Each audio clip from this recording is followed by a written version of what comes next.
علاقے میں شرفو بابا جی کا انتقال ہو گیا۔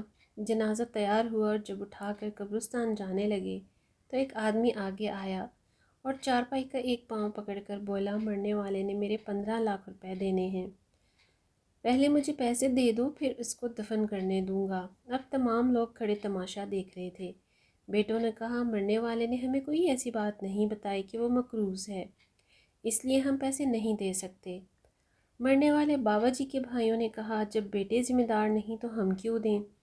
اب سارے کھڑے ہیں اور اس نے چارپائی پکڑی ہوئی ہے۔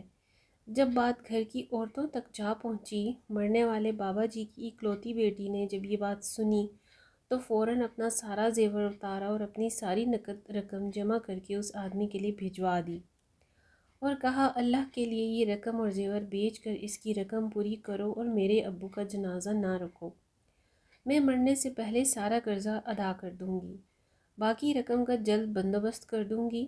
اب وہ شخص کھڑا ہوا اور سارے مجمع کو مخاطب کر کے بولا، اصل بات یہ ہے کہ میں نے مرنے والے بابا جی سے 15 لاکھ لینے نہیں بلکہ اس کے 15 لاکھ دینے ہیں، اور اس کے کسی وارث کو میں جانتا نہ تھا، تو میں نے یہ کھیل کھیلا۔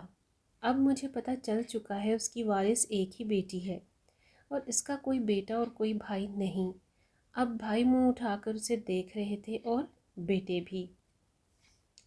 تو دوستو، جن کی بیٹیاں ہیں وہ بہت خوش نصیب ہیں، لہٰذا بیٹی کی پیدائش پر خوش ہونا چاہیے۔